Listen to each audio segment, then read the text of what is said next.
ሰላም ጤና ይስጥልን ወደ የተከበራችሁ ቻናላችን ተከታታዮች በዛሬው ቪዲዮአችን ደግሞ ሜጀርመንት ኤንድ ዩኒትስ ኢን ኬሚስትሪ የሚለውን የፍሬሽማን ኬሚስትሪ ቻፕተር 1 ፓርት 2 የምንመለከት ይሆናል። እንደሚታወቀው እንግዲህ በባለፈው ቻፕተር 1 ፓርት 1 የመጀመሪያው ኢንትሮዳክሽን ቱ ኬሚስትሪ የሚለውን ተመልክተን ነበር ማለት ነው። ዛሬም እንግዲህ በሁለተኛው ፓርት ተገናኝተናል። ይህንን ቻናል ግን ሰብስክራይብ ካላረጋችሁ ሰብስክራይብ በማድረግ ወደፊትም የምንለቃቸው ቪዲዮዎች እንዲደርሷችሁ የደወል ምልክቷን በመጫን ቤተሰብ ይሁኑ ማለት ነው። እስከ ቪዲዮ ፍጻሜ ድረስም አብራችሁን ዝለቁ። ኦኬ ሌትስ ትራይ ቱ ሲ ዋት ዳዝ ዛት ሚን ሜጀርመንት ኢን ኬሚስትሪ የሚለውን እንመለከታለን መጀመሪያ ማለት ነው። ሶ ሜጀርመንት ስንል ወይም ደግሞ ልኬት ወይም ደግሞ መለካት ስንል ምን ማለታችን ነው? This is explained or defined as the act of the act of finding the magnitudes of a quantity of any substances ማለት ነው። ሜጀርመንት ስንል የአንድን ነገር ልኬት ወይም ደግሞ የአንድን ነገር ምንድነው ማለት ነው ኳንቲቲው ምን ያክል ነው የሚለውን የማግኘት ሂደት ወይም ደግሞ የመለየት ሂደት ምን ይባላል? ሜጀርመንት is the act of finding the magnitude or number ማለት ነው of a quantity in terms of defined units 1 kilogram, 1 gram, 1 meter, 1 centimeter, 1 second and so forth እያልን የምንለካው ማለት ነው። So it provides much information about the information that hypothesis theory and laws describing the behavior of matter. ስለ አንድ ነገር ኢንፎርሜሽን በቂ መረጃ ወይም ደግሞ ተጨማሪ መረጃዎችን ይሰጠናል ማለት ነው። አሁን ለምሳሌ በግምት ይሄን ስናየው 1 ኪሎግራም ይሆናል፣ 1 ሜትር ይሆናል ወይም ደግሞ 1 ሰከንድ ይሆናል ብለን ሳይሆን ለክተን ሜጀርድ አድርገን የምናገኘው ፈርዘር ኢንፎርሜሽን ወይም ደግሞ ኤቪደንስ የምናገኝበት ማለት ነው።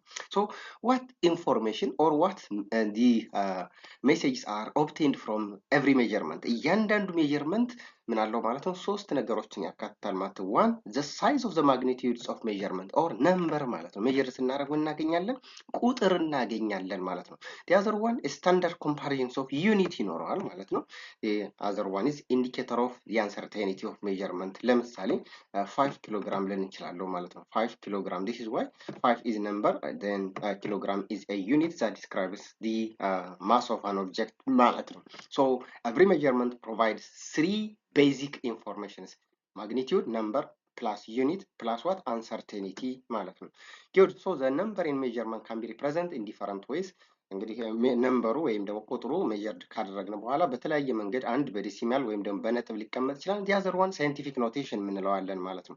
so scientific notation ምንድን ነው የሚለውን ስናይ scientific notation is explained or defined as shorthand ways of expressing a very large or very small numbers in the factor of tens.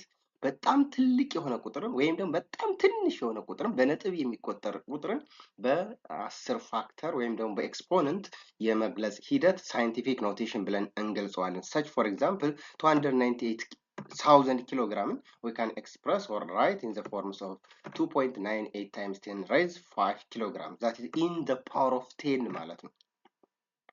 so units like liters, grams, centimeter, meter, seconds, millisecond, millimeters and so forth are what standard comparisons of measurement. Thus are non-standard measurements that are directly derived from the standard measurement or standard units ማለት ነው።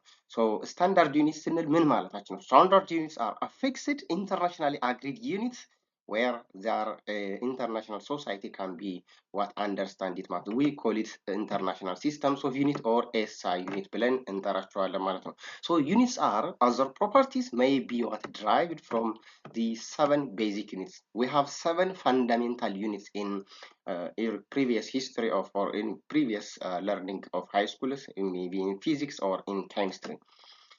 So those are the 5 basic fundamental units with their SI systems. That's why the first one is length, which is SI unit is meter represented by M, and the second one is mass in kilogram and it is kg. The third, the fundamental unit time expressed or measured by second, temperature by Kelvin scales, the electric current by ampere, and the other amount of substance by moles, and in luminous intensity can be measured with candle and symbolized as CD. Thus are the 7 basic fundamental units of measurement እንላቸዋለን ማለት ነው። so the other one is what and how measurement will be out fractionated. so measurements are often defined as what fractions በክፍልፋይ ሊቀመጥ ይችላል ማለት ነው። a over that is why in ratio ሊቀመጥ ይችላል that in fractions, right? a over billion ይችላል ማለት ነው። multiples of other units. that's why liquid glycine such for example packaged in contain that is why 20 milliliters ሊትር የነበረው በሚሊሊትር በጋሎን ወይም ደግሞ በሴንቲሜትር በሊትር እንዲሁም በዴሲሜትር እንገልጻቸው እንችላለን። ቤዚክ ወይም ደግሞ ፋንዳሜንታል ዩኒቶችን በነን ስታንዳርድ ዩኒቶች ልንገልጽ እንችላለን ማለት ነው። ሶ ፍራክሽን ኦር መልቲፕል SI ዩኒትስ አር named using adding the prefix prefix ወይም ደግሞ ቅድመ ቅጥያ በመጨመር ነው ማለት። ለምሳሌ ሊትር የነበረው ሚሊሊትር፣ ሊትር የነበረው ሴንቲሊትር ልንል እንችላለን፣ ዴሲሊትር ልንል እንችላለን። ኦር ኪሎግራም የነበረው ሚሊግራም፣ ሴንቲግራም ወይም ደግሞ ዴሲግራም ልንል እንችላለን። ሜትር የነበረው ሴንቲሜትር፣ ሚሊሊትር ኤንድ ሶ ፎርስ ፕሪፊክስ በመጨመር ማለት። ሰች ፎር ኤግዛምፕል 1000 ሜትር is named as what? ኪሎ ሜትር። ይኸው ኪሎ የሚል ፕሪፊክስ ጨመርንበት ማለት ነው። that indicates 10 the power of 3 ማለት ነው። ኪሎ ስንል 10 the power of 3 ወይም ደግሞ 1000 ማለት ነው። so ኪሎ ሜትር፣ ሴንቲሜትር፣ millimeter እያል እንገልጻለን ማለት ነው። we have a lot of standard prefixes that are used to increase used to represent what the decimal place in the exponent or in the power of 10 is listed below.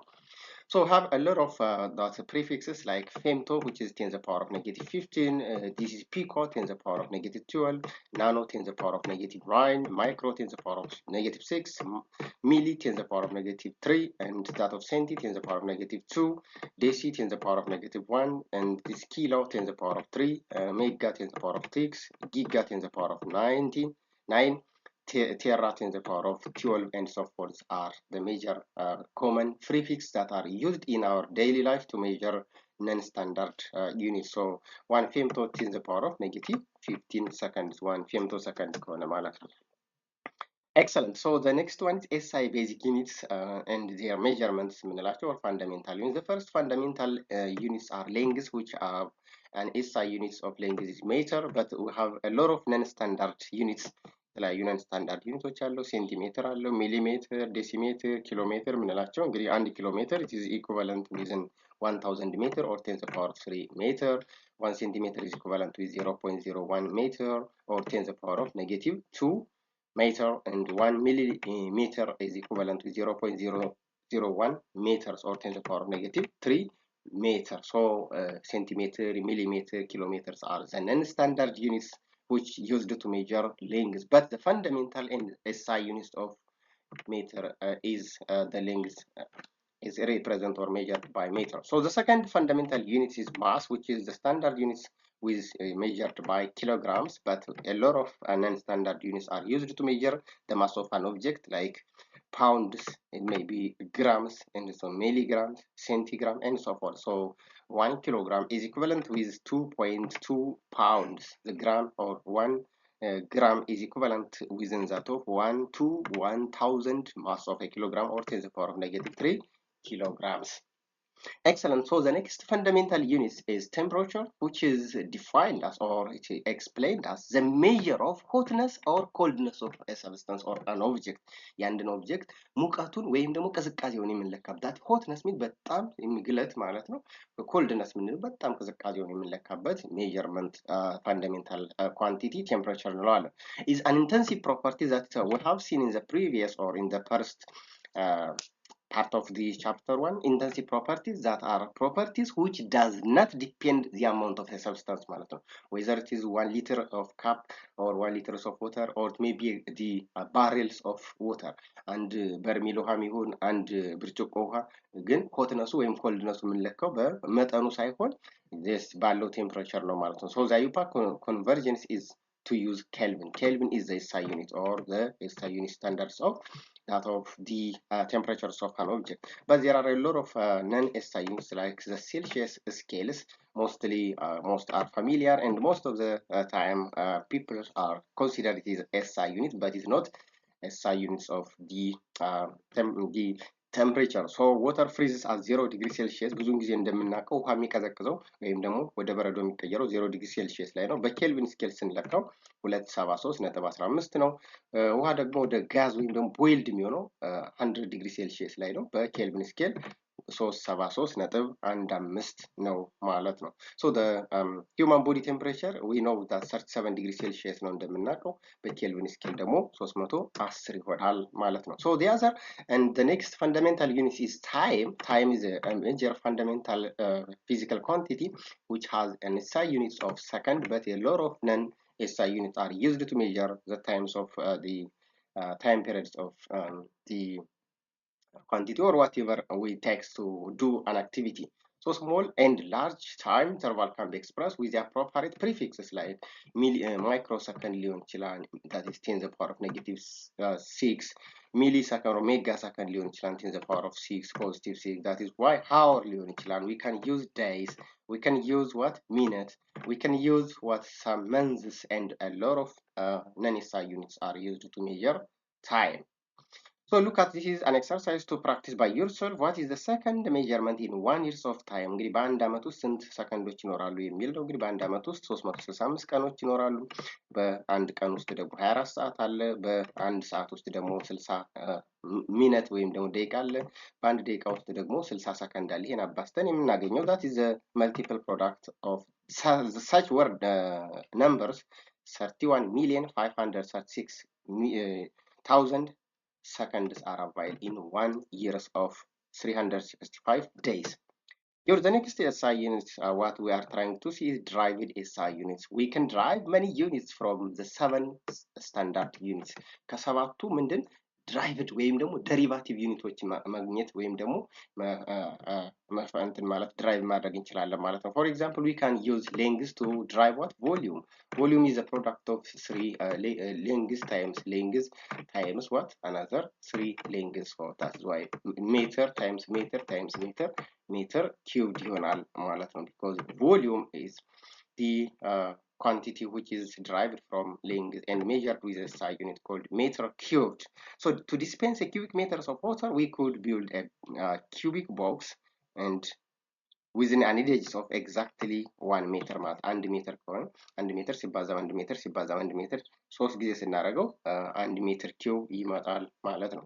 So what and how we can define this derived unit volume? Volume is the measure of the amount of space occupied by an object. አንድ ኦብጀክት የሚይዘው ቦታ የሚሸፍነው ወይም ደግሞ የሚያካትተው ቦታ ማለት ነው. So the standard SI unit of volume is meter cube.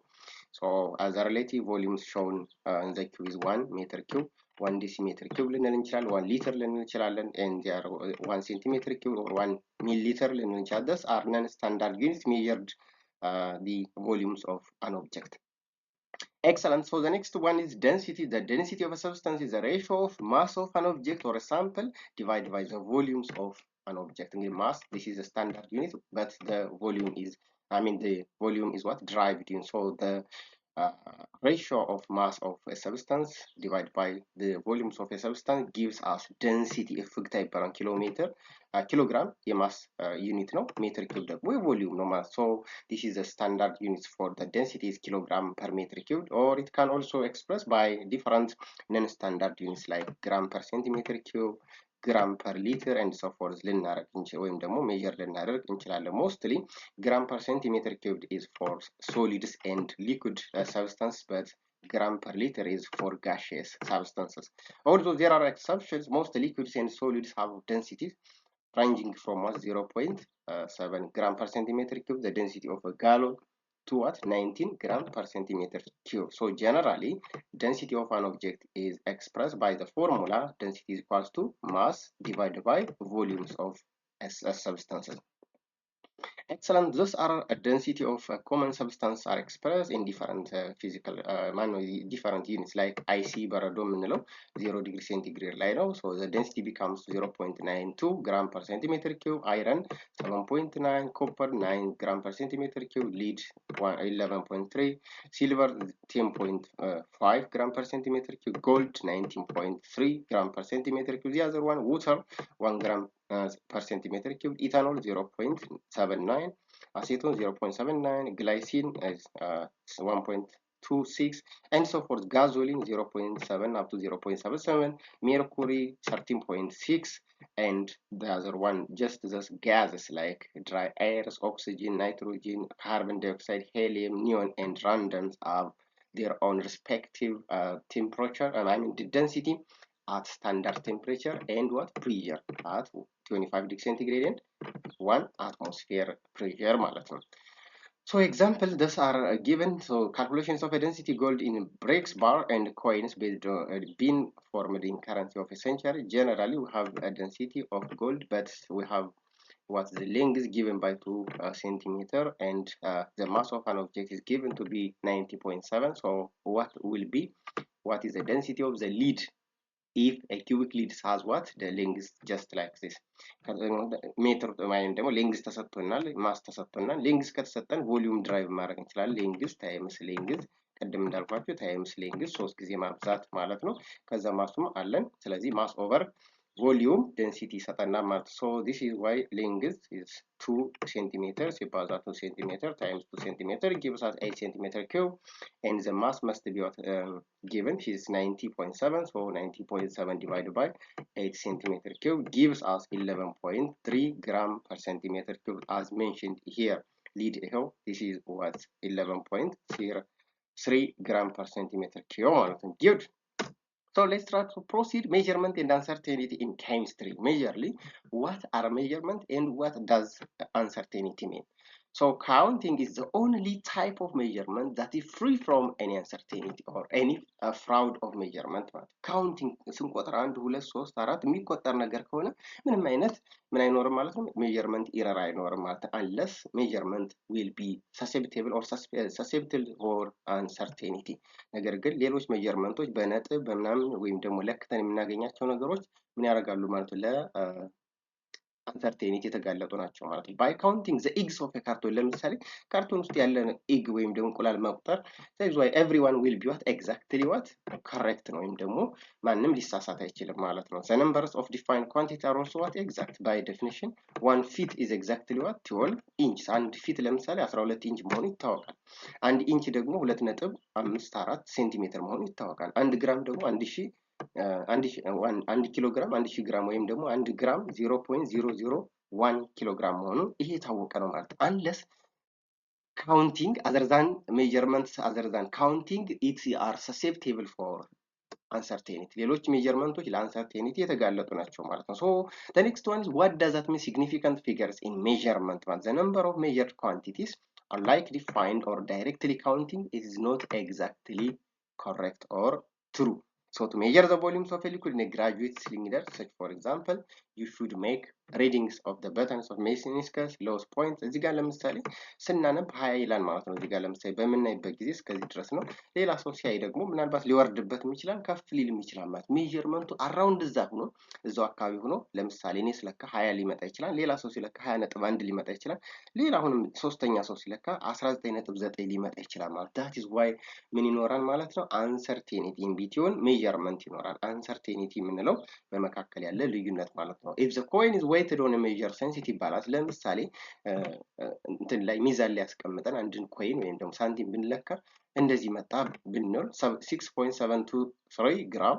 so this means the mass lays between ወይም ሌላ ሰው ሲለካ ደግሞ 6.72 እንዲሁም ሌላኛው ሶስተኛ ሰው ሲለካ 6.724 ቢመጣ በዚህ መካከል ያለው እንግዲህ ኤግዛክት ነምበሩ ይሄ ነው ተብለናል። 6.723 ነው። ነገር ግን ሁለታችን ስንለካ አንደኛው 6.722 አመጣ፣ ሌላኛው ደግሞ 6.724 ከፍ አለ ማለት ነው። ስለዚህ አንሰርቴኒቱ ምንድነው? በመካከል ያለው ልዩነት 0.001 ግራም that is uncertain ማለት ነው፣ ወይም ደግሞ ፎልስ ሰርተናል ማለት ነው። ይሄ እንግዲህ በሰውየው ሊሆን ይችላል፣ አትሞስፌሪክ ፋክተር ሊሆን ይችላል, or it may be measurement or instrument factor ሊሆን ይችላል. every measurement has some uncertainty. እያንዳንዱ ሜጀርመንት ምን አለው? ትንሽ ጉድለት አለው፣ ክፍተት አለው, which depends on the device ሊሆን ይችላል፣ ማሽኑ በራሱ ሊሆን ይችላል, or instrument or users ability ወይም ደግሞ የለኪታው ወይም ደግሞ ባለሙያው ሊሆን ይችላል. so all digits in the measurement including uncertain last digits are also called significant figure or significant digit እንላቸዋለን. so that's zero may be what measured value. For example, if you stand on the scales and shows what 120 ብንል ዲጂቱ እንግዲህ ምንድነው counted as 1 2 3 3 measurement ይኖራል. let's try to see what it does mean. so measurement results properly reported when it is significant digits accurately represent certainty of measurement ማለት ነው. so we have leading, trailing and captive of what for the zero digit which is considered how to deal with them. እንግዲህ captive ስንል in between numbers ማለት zero in between numbers ማለት ነው. the other one trailing የምንለው ደግሞ zero after what counting numbers ማለት ነው. the other thing is what the leading zero before any counting numbers ማለት ነው. so leading, the other one is captive and the other one is trailing የምንላቸው ሶስት ነገሮች አሉ። starting within the first non-zero digits on the left, the counting this digit, all the remaining digit becomes what? Right and counted.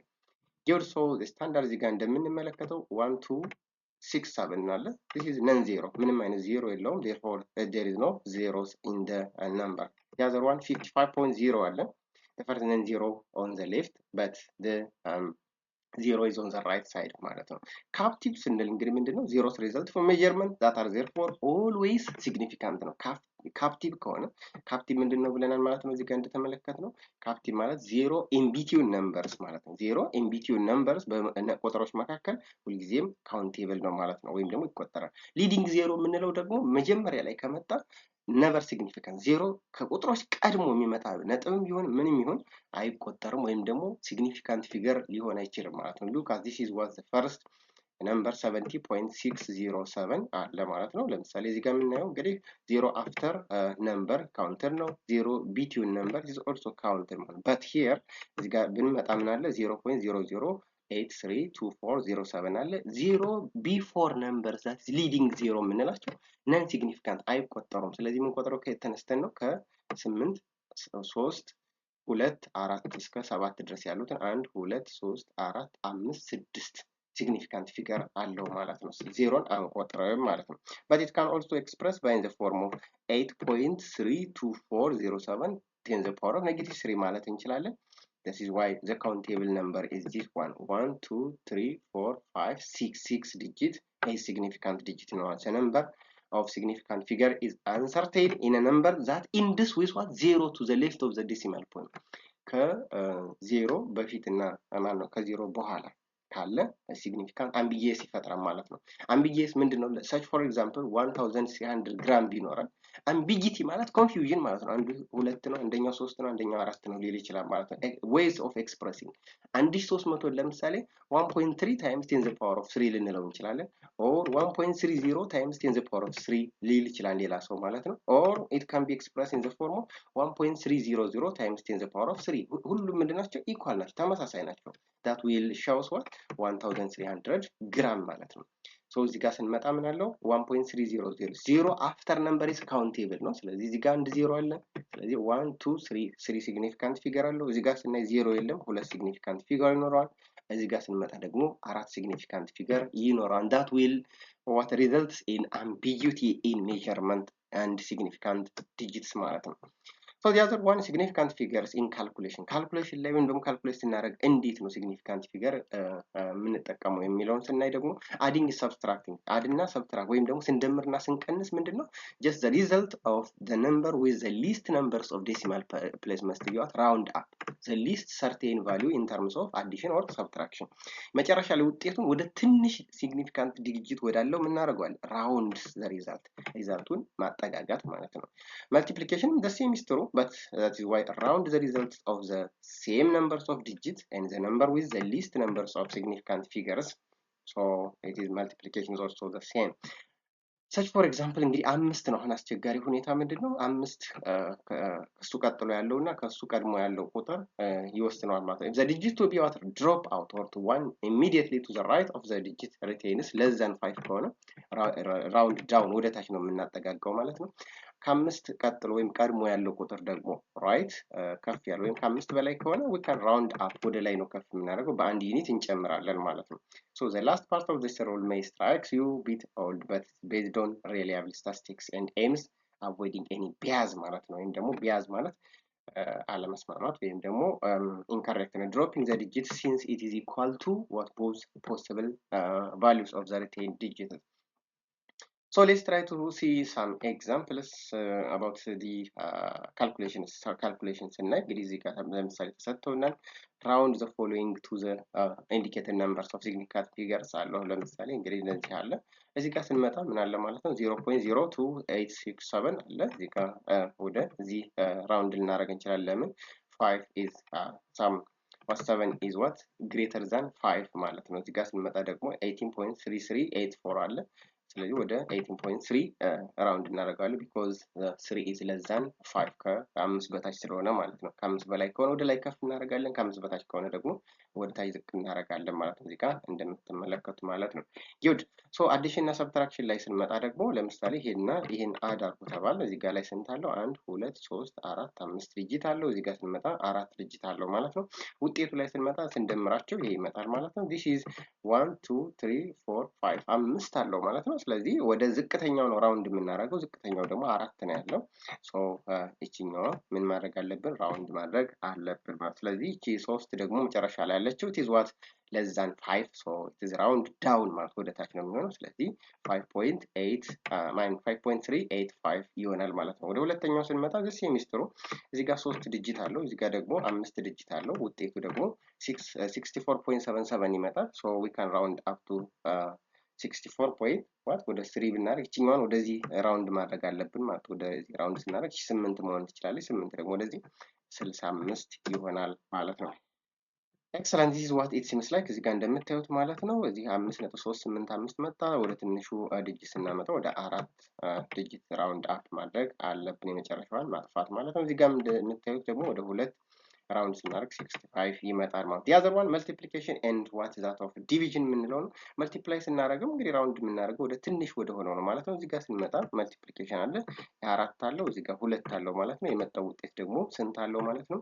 1 2 3 4 5 6 6 አለው። ወደ ስንት? ወደ 2 ማጠጋጋት አለብን። 4.1 ይሆናል ማለት ነው። ሶ መልቲፕላይ ዲቪዥን ላይ ስንመጣም እዚህ ጋር እንደምታዩት ዲቫይድ ስናደርግ ይሄኛው ውጤት መጣለን ማለት ነው። እዚህ ጋር ትንሹ ቁጥር እንግዲህ ይሄ ነው፣ 3 ዲጂት አለው። 0.86728 ስንት አለው ማለት ነው? ወደ 5 ዲጂት አለው። ሶ ዊ ካን ራውንድ አፕ ቱ 3 ማለት ነው። 0.867 ኦር 3 ሲግኒፊካንት ፊገር ወደ ትንሹ ማጠጋጋት አለብን ማለት ነው። ሶ ኔክስት ዋን ኢዝ አኪዩሬሲ ኤንድ ዋት ፕሪሲሽን ስታቲስቲካል ታይፒካሊ ሜክስ አወር ሪፒት ሜዠርመንት ኦፍ ኳንቲቲ ቱ ኢንሹር ዘ ኳሊቲ ኦፍ ዜር ፋይንዲንግ ኤኒ ሳይንቲስትስ ኦር ኤኒ ሪሰርቸርስ ዋት ዱ ዜር ሜዠርመንት ዋት ኢን መልቲፕል ኦር ሪፒትድ ሜዠርመንት። አንዳንድ ሳይንሶች ወይም ደግሞ ላቦራቶሪ ላይ የሚሰሩ ሰዎች ምንድነው ሜዠርመንትን በአንድ ብቻ ይወሰናል፣ 2 3 4 እየደጋገሙ አቬሬጅን ነው የሚወሰደው ማለት ነው። ሁልጊዜም እንደዛ ካልሆነ ለእንትን ኤረር ይጋለጣል ወይም ደግሞ በጣም ብዙ ስህተቶች እንሰራለን ማለት ነው። ሶ ሜዠርመንት ዛት አር ሴድ ቱ ቢ ፕሪሳይዝ ስንል ምን ማለት ነው? ኤቭሪ ሜዠርመንት ሃቭ ሲሚላሪቲ ኢን ቢትዊን ዘም ማለት ነው። እያንዳንዱ ሜዠርመንት እርስ በርሱ ይጠጋጋ ወይም ደግሞ እየተቀራረበ ማለት ነው። ሰች ፎር ኤግዛምፕል 20 21 22 እነዚህ የተቀራረቡ ናቸው። በት ዘ ትሩ ቫልዩ ኢዝ ዋት 26 ዋናው ትክክለኛ ቫልዩ 26 ነው፣ ግን እኛ ስንለካ 20 21 22 ከመጣ እነዚህ የተቀራረቡ ናቸው ማለት። that is why closeness of measurement to each other but they are far apart from the exact or the true value ማለት ነው። accuracy የምንለው ደግሞ the measurement is said to be accurate when the measurement value is close to the truth or accepted value ማለት ነው። ትክክለኛ ቁጥሩ ላይ የሚጠጋጉ መሆን አለበት። ስለዚህ አሁን ለምሳሌ እዚህ ጋር ስናይ 25 26 27 but the exact value is 26 ከሆነ አሁን እነዚህ ሜዠርመንቶች ምናምን ፕሪሳይዝ ናቸው፣ ወደ ዋናው ወይም ደግሞ ትሩ ቫልዩ ጋር የተጠጋጉ ናቸው። that is why agreed with the truth value accuracy value must be what approach to or close to the true value ማለት ነው። እዚህ ጋር እንደምንመለከተው እንግዲህ accuracy ስንል ይሄው እነዚህ ሜዠርመንቶች ወደ ሴንተሩ የተጠጉ ናቸው። ስለዚህ ሞር አኪዩሬት ናቸው፣ ወደ ትሩ ቫልዩ የተጠጉ ናቸው። የአዘር ዋን እርስ በርሳቸው እዚህ ጋር ኮላይድ ያደረጉ ናቸው፣ የተጠጋጉ ናቸው። ስለዚህ ምንድን ናቸው ማለት ፕሪሳይዝ ናቸው። ቦዝ ፕሪሳይዝ ኤንድ አኪዩሬት ናቸው ማለት ነው። ሜዠርመንቱ እዚህ ጋር ለምሳሌ እንመልከት። እዚህ ጋር 25 26 27 ምንድን ናቸው? የተጠጋጉ ናቸው። ከዋናው ቫልዩ ምንድን ናቸው ማለት የተጠጋጉ ናቸው። ስለዚህ አኪዩሬሲም ናቸው፣ ምንድንም ናቸው? ፕሪሳይዝም ናቸው ማለት ነው። የአዘር ዋን እዚህ ጋር ስንመለከት ከትሩ ቫልዩ የላቁ ናቸው። ትሩ ቫልዩ ማለት እሱ ሴንተር ማለት ነው። ትሩ ቫልዩ እዚህ ጋር ነው ያለው። ነገር ግን እነዚህ ሜዠርመንቶች ምንድን ናቸው? እርስ በርሳቸው የተጠጋጉ የተቀራረቡ ናቸው። ሶ ፕሪሳይዝ በት ኖት አኪዩሬት ማለት ነው። ፕሪሳይዝ በት ኖት አኪዩሬት እንላቸዋለን። they are ኤግዛክትሊ ፕሪሳይዝ ናቸው። እርስ በርሳቸው ሜዠርመንቱ የተቀራረበ ነው፣ ነገር ግን ከኤግዛክት ቫልዩ የራቁ ናቸው ማለት ነው። the other one not accurate no precise። አሁን እዚህ ጋር ትሩ ቫልዩ እዚህ ጋር ነው ራይት። እዚህ ጋር እንደምትመለከቱት ሴንተር ላይ ነው ትሩ ቫልዩ ወይም ደግሞ ትክክለኛ ቫልዩ። ስለዚህ እነዚህ ከትሩ ቫልዩ በጣም የራቁ ናቸው ማለት ነው። ስለዚህ ሌላኛው በምንመለከተው እነዚህ እርስ በርሳቸው ደግሞ ምንድነው? የተራራቁ ናቸው። በጣም ፕሪሳይዝም አይደሉም አኪዩሬትም አይደሉም። ናይዘር አኪዩሬት ኖር ፕሪሳይዝ ማለት ነው። ሶ እነዚህ ትሪያል ኦፍ ሜዠርመንት አሉን ማለት ነው። እንግዲህ አንድ ኬሚስት ኦር ኮንትሮል ኳሊቲ ኮንትሮል ኬሚስት የለካው ሜጀርመንቶች 3 ጊዜ እንግዲህ የለካው ሜጀርመንት 3 ሰዎች የለኩት አለ። ኤግዛክት ቫልዩ ወይም ደግሞ ትክክለኛ ቫልዩ 296 ሚሊሜትር ነው እነሱ ሲለኩ እንግዲህ የመጣው። ለምሳሌ እዚህ ጋር ስናይ 283.3 284.1 283.9 284.0 284.1 የመጀመሪያው ሰው ለክቶ አገኘ። ሁለተኛው ሰው እንደምትመለከቱት ይሄን ሜጀርመንት አገኘ 293.9 297.8 296 294 298.3 አጥቷል ማለት። ሶስተኛው ሰው ስንመለከት 296.1 295.9 296 296.0 296.1 ስለዚህ የትኛው አኪዩሬት የትኛው ፕሪሳይዝ የትኛው ቦዝ አኪዩሬት ኤንድ ፕሪሳይዝ ነው የሚለውን ለመመልከት ነው። እዚህ ጋር ስንመጣ 283 284 283 እያሉ ምንድን ናቸው እርስ በርሳቸው የተጠጋጉ ናቸው። ነገር ግን ከ296 ምንድን ናቸው they are far apart so they are what precise ናቸው። precise of measurement that is why the measurement are close to each other but they are far apart from the exact value።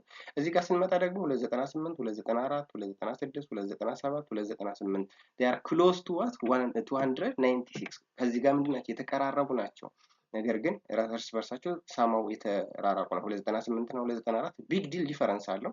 296 297 293 በት ለ296 ምንድን ናቸው ማለት በጣም ክሎዝ ናቸው። ሶ they are accurate ማለት accurate but not precise አኪዩሬት ናቸው ማለት ነው።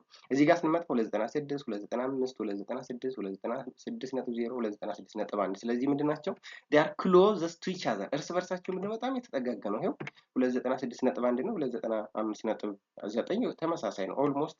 እነዚህ ምንድን ናቸው እርስ በርሳቸው የተቀራረቡ ናቸው። the other thing ምንድን ናቸው ከ296 ጋር ብዙ ክሎዝ አላቸው ማለት። ስለዚህ ቦዝ አኪዩሬት ኤንድ what ፕሪሳይዝ እንላቸዋለን ሁለቱንም ያላቸው ማለት ነው። So this is why the first person or trial or that is why dispenser one is precise, the second one is accurate, and the third dispenser is more accurate and precise ማለት ነው both accurate and precise. So the other one is conversion factor ምንለዋለን ማለት conversion factor እንግዲህ ነን ኤስአይ ዩኒቶች አሉ። እንደ ለምሳሌ ታይምን ብንወስድ time is measured by second but non SI ዩኒቶች እንደ minute hours months years weeks ምንላቸው አሉ። እንዴት ነው ኮንቨርት የምናደርገው? the other one ማስ ለምሳሌ ብንል ኪሎግራም ነው ሜጀርመንቱ 1 ኪሎግራም ከ2.204 ኢው ጋር እኩል ነው። ስንት ግራም ጋር እኩል ነው? 1 ኪሎግራም ከ1000 ግራም ጋር እኩል ነው። that is why conversion factor እንለዋለን። 1 ሴንቲሜትር ለምሳሌ ከ0.01 ሜትር ጋር እኩል ነው። 1 ሜትር ኪዩብ within that 1000 liter ጋር እኩል ነው። so 1 feet cubed is equals to 28.317 ሊትር ጋር እኩል ነው ማለት ነው። 1 length ወይም ደግሞ 1 ኢንች ከ2.54 ሴንቲሜትር ኪዩብድ ጋር እኩል ነው ማለት ነው። ስለዚህ ኮንቨርዥን እንዴት ነው የምንሰራው የሚለውን ለምሳሌ 34 ኢንች አለን። ይሄንን ኮንቨርት አድርጎ ወደ ሴንቲሜትር ብንባል 1 ኢንች ስንት ጋር ነው? 1 ኢንች ከ2.54 ሴንቲሜትር 2.54 ሴንቲሜትር ጋር እኩል ነው። እዚህ ጋር ስንመጣ 1 ኢንች እንግዲህ 2.54 ሴንቲሜትር ነው። ስለዚህ 34 ኢንች ስንት ሴንቲሜትር ወይም ደግሞ ኤክስ ሴንቲሜትር ይሆናል ማለት ነው። so 34 inch times 2.54 centimeter divided by 1 inch, so inch is cancelled out by inch, then the remaining becomes what 86 centimeter ይሆናል ማለት ነው። so this is an exercise to do by yourself. what is the density of the common antifreeze እንግዲህ ግራም per milliliter ነው የተጠየቅነው for acute samples of antifreeze with 9.26 ኢቭ ተሰጥቶና ማለት 1 ኢቭ ከ459.59 ግራም ጋር እኩል ነው። 1 ሊትር ከ1.0567 ኪዩት ጋር እኩል ነው። ወደ ሊትር መቀየር አለብን። ሊትር ወደ ሚሊሜትር ዘን ኢቭን ደግሞ ወደ ግራም መቀየር ይኖርብናል። ከዛ ቀላል ሲምፕል ማቴማቲክስ ነው ማለት ነው። እዚህ ጋር እንደምትመለከቱት መጀመሪያ ኢቭን ወደ ምንድን ወደ ግራም መቀየር አለብን። that's why 1 ኢቭ 9.26 ምንድነው 453.5 ግራም ነው። ስለዚህ 9 ስንት ይሆናል? በዚህ መልክ 9.26 times 453.59 divided by 1 ኢቭ, so it becomes 4.2 times 10 raised 3 ግራም. then ቮሊዩሙን ደግሞ መቀየር አለብን ወደ ሚሊ ሊትር ስንቀይረው ይሄ ይመጣል ማለት ነው። density is equal to mass over volume ነው። so it becomes such numbers ማለት ነው። given so the convergence of temperature scale ነው የመጨረሻው ማለት ቴምፕሬቸር እንደምናውቀው that is the measure of hotness and closeness of an object. it can be defined or measured by the standard units called Kelvin scale, but there are a lot of or two major common non-SI units to measure the hotness or coldness of the temperature of an object. That is why Celsius scale and that of the temperature scale cold Fahrenheit scale የምንላቸው አሉ ማለት ነው። ሴልሺየስ ስኬል ላይ ስንመጣ ለምሳሌ water freezes or becomes solid at 0 degree Celsius and boils at 100 degree Celsius, whereas in freezing of water with Fahrenheit scale ደግሞ ስንመጣ 32 degree Fahrenheit ነው። boiling of water is at 212 Fahrenheit scales ማለት ነው። so this is why there have a lot of measuring converging factors in between measurement of temperature scale. So the most measurement units for a given property are directly proportional to one another in the form of y is equals to mx graph. Also, the Celsius and Fahrenheit scale temperature, however, do not share common 0 points, but they have expressed in the proportion or the equation y is equals to mx plus the linear graph. Consequently, convergence of temperature scales is what? More than simple multiplication, right? So let's try to see we can convert Celsius scale to what? Fahrenheit scale, or Fahrenheit scale to Kelvin scale to Celsius scale, and so forth. So by the way, and the degree Fahrenheit is equal to 9/5 times Celsius scale plus what? 32 degree Celsius no ማለት ነው. So we can express, or we can convert a given units using the formula degree Fahrenheit is equals to 9/5 times degree Celsius plus 32. But the Celsius scale also converted into Celsius scale is equals to 5/9 times degree Fahrenheit minus 32 የሚለው ፎርሙላ እንጠቀማለን ማለት ነው. So degree Kelvin within degree Celsius, degree Kelvin is equals to Celsius scale plus 273.15, or degree Celsius equals to Kelvin scale minus 273 units አለ ማለት. So what will be the temperature in Fahrenheit scales with the Kelvin scale given, and the Celsius scale is 75 degree Celsius ተሰጥቶናል። ይሄን መቀየር ትችላላችሁ ማለት ነው። So generally here እዚህ ጋር እንደምንመለከተው water boils at 100 degree centigrade። እዚህ ጋር water ወደ ጋዝ የሚቀየረው 100 ዲግሪ ሴልሺየስ ላይ ነው በሴልሺየስ ስኬል። በፋራናይት ስኬል ደግሞ 212 ዲግሪ ፋራናይት ይሆናል። በኬልቪን ስኬል ደግሞ 373.15 ነው። and the other one water becomes what? Freezes or becomes what? Solid or ice ይሆናል at 0 degree centigrade ሴልሺየስ ላይ, ወይም ደግሞ ፋራናይት ስኬል 32 ዲግሪ ፋራናይት and the Kelvin scale ደግሞ 273.15 ይሆናል ማለት ነው። the Fahrenheit scale and the Celsius scale becomes equal at -40 degree Celsius, but the Kelvin scale becomes 233.15 ማለት ነው. So this is all about the measurement and units in chemistry, basically convergence, significant figures, and the other what standard units and that of derived units የሚሉትን ተመልክተናል ማለት ነው። እንደወደዳችሁትና ግልጽ እንደሆነላችሁ ተስፋ እናደርጋለን። በዚህ እንግዲህ በመቀጠል ቻፕተር 2 የምንመለከት ይሆናል ማለት ነው። እስከዛው ድረስ በያላችሁበት መልካም ሁሉ እየተመኘን ይህንን ቻናል ግን ሰብስክራይብ ካላደረጋችሁ አሁንም ላስታውሳችሁ ሰብስክራይብ ማድረጋችሁን አትርሱ። እንዲሁም ብዙ ትጠቀሙበታላችሁ። ብዙ እንግዲህ ወደፊት የምንለቃቸው ቪዲዮዎችም እንዲደርሷችሁ ማድረግ ትችላላችሁ ማለት ነው። በያላችሁበት ሁሉ መልካሙን ተመኘን። ባይ ባይ።